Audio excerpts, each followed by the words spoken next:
this Dev and Ryan shit is getting out of hand, man. Like it's, I don't know, you know, I tell my son, you know, my son, he's an amateur boxer.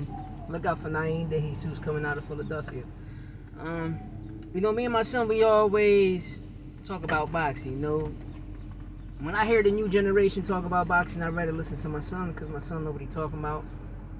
And the people around, they know what they're talking about, you know. And everybody entitled to their own opinion, but sometimes a person's opinion to be facts. And you know, given just me being my age, giving my son the knowledge of which when I was coming up during the 80s and the 90s and the early 2000s, how top prize fighters fought each other. You got a mandatory, you automatically got to fight your mandatory. This day and age, it's nothing like that. And I explained to him, I told him, I said back in 2015 when Floyd Mayweather signed that PBC deal, cherry picking just came about, you know, and nobody could know. Mayweather, one of my favorite boxers, he's my favorite boxer, but nobody, I criticized him because I was mad, because I'm like, damn, you fought, ain't nothing wrong with Andre Berto, but Andre Berto wasn't on a win streak when you fought him. So I would have liked to see his retired fight would have been Danny Garcia, because at the time Danny Garcia held the WBC and he held the WBC, but he was the champ and Danny had the interim, and then when he left, Danny got the full WBC, etc. I would have liked to see that because it would have been Mayweather Garcia main event at the MGM. So now we get to this situation. I was in prison. Let me get that first. I was locked up. I get locked up. And during the time I'm locked up, you know, I'm arguing with people in the jail. They talking about, yeah, Devin gonna do this. He gonna outclass Ryan. He's gonna do this. And I told people, I said, I could tell y'all might like the sport of boxing, but y'all do not know nothing about it, because if you can tell, when you can see, when Devin Haney fought George Linares, he was too chinny. When Linares hit him and he walked back to that corner, I seen something I guess the world ain't seen. And I'm like, damn. If he fight a person that can box, or a person that's on his caliber, which I mean is that's his size or a little taller, Uncle Eric, he's gonna get his ass whipped. And what happened? He got his ass whipped. And then this PED shit come in, right? So like PED's Ostrin. There's no test for Ostrin. So you trying to say ashwagandha, whatever that shit called, Taco Ali, whatever that shit called, he took, it got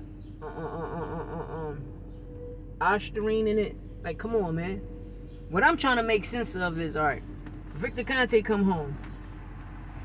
He went to jail for steroids, for Bolico. He went to jail for steroids, right?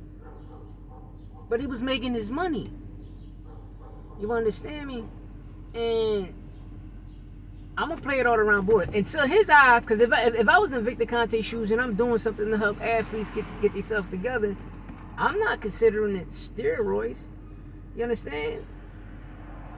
Because it's like taking vitamins. I'm not considering it steroids, but you know, when a league or somewhere see a person doing something else, you be like, damn, like, is that really true? Is that really true? Anything that enhances your performance, it's a steroid, supposedly. Now, I mean, so Victor Conte went to jail for that. Sugar Shane Mosley, they didn't go to jail, but they had to pay fines and stuff. The boxers that I know were Sugar Shane Mosley, baseball players, Sammy Sosa, Barry Bonds, Mark McGwire, etc. It was all the power hitters at the time. In the Olympics, all the fast runners at the time, all of them fell victim to Victor Conte.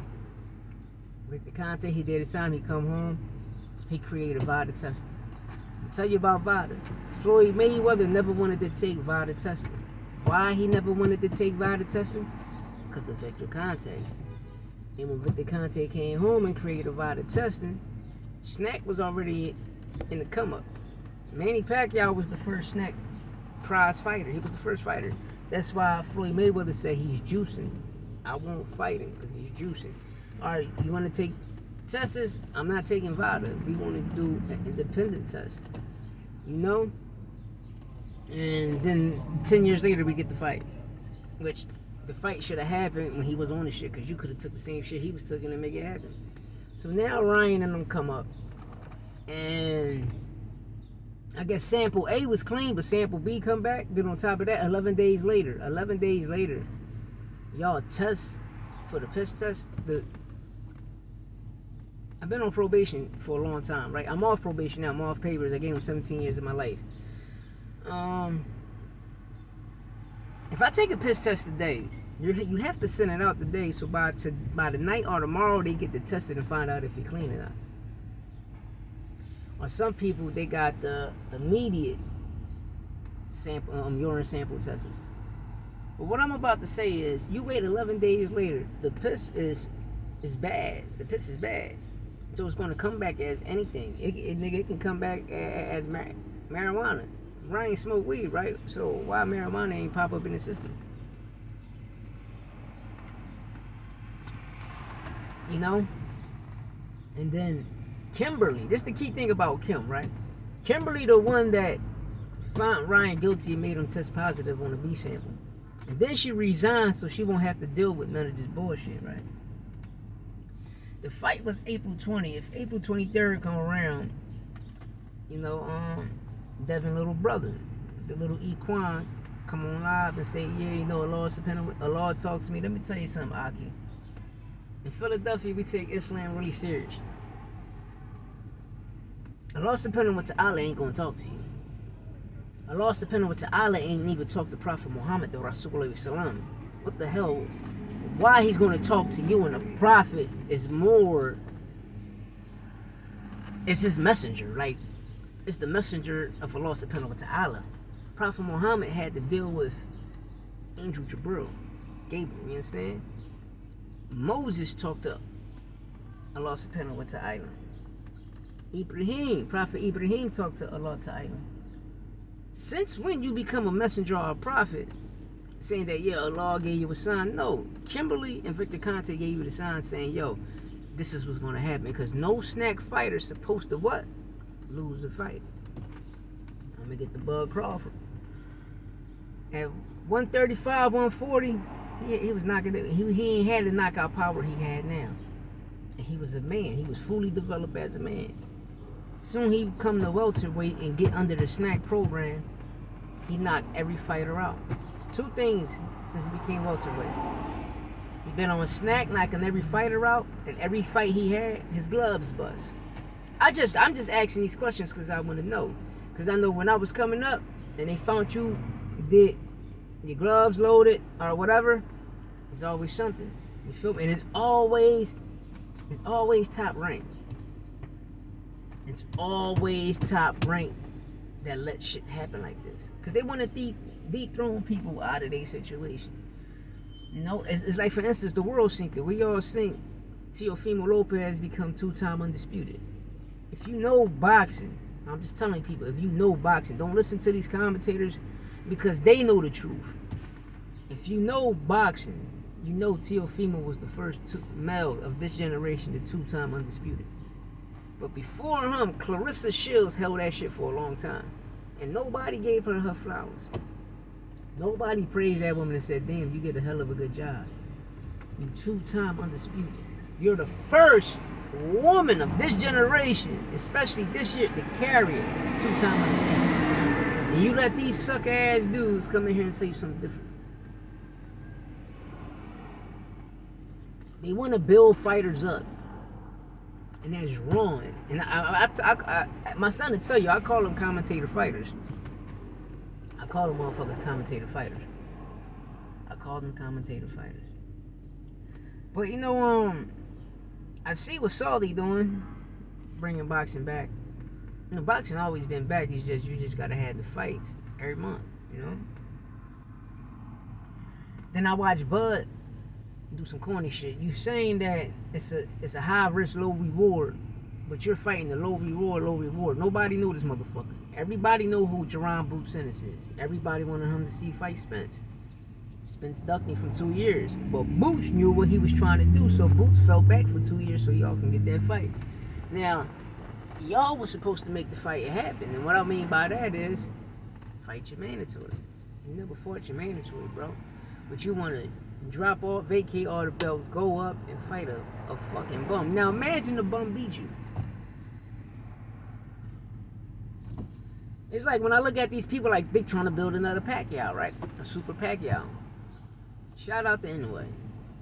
You know, you small nigga, you doing the thing for the little niggas. But to me, I think he's juicing too. Why? Because, you know, I came across something about Japan. Steroids is legal there. But it's like a vitamin, isn't it? It's a vitamin. Supplement. Anything you take from Gatorade. Gatorade is a supplement. Know what I mean? Because it quenches your thirst, right? So it's still a supplement. And that's the key thing people need to know. Energy drinks, they're supplements. Red Bull, they're supplements. So if you drink a Red Bull, you test positive for Australia. And that's what I understand. Like the day of the fight, Ryan took a test, and the day after. The day of the fight, he said he took that shit and he was clean. The day before the fight he was clean. The day of the fight and the day after. But the day after, you hold the pitch down for like all these goddamn hours. It make no sense to me.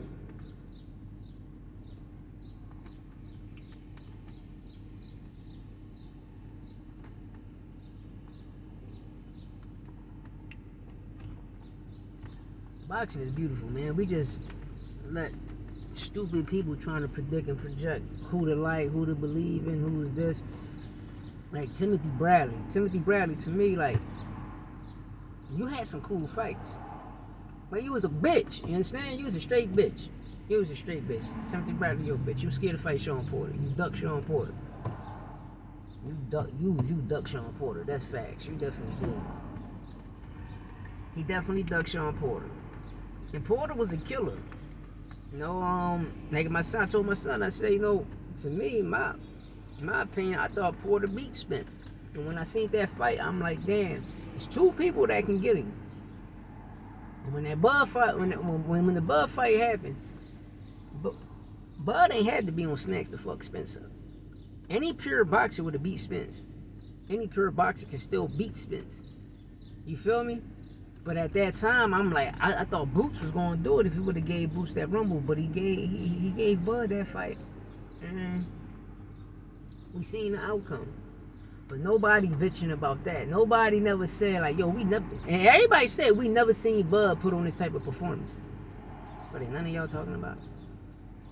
Then what Dev do with the Regis, it's Regis, bro. But the key thing is, you come and wait bully. And this the key thing I want to know, right? Because, you know, I've been in prison, right? And y'all saying motherfuckers growing 20 pounds overnight. In prison, all you get to do is sleep, shit, and eat. You know what I mean? Why niggas would have come home fat as shit, obese, fat as shit.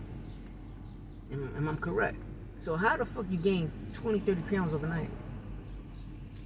That's the key thing people need to talk about. And Ryan, your fight is why Kimberly left. Until then, holla at me, man. 215 Sports.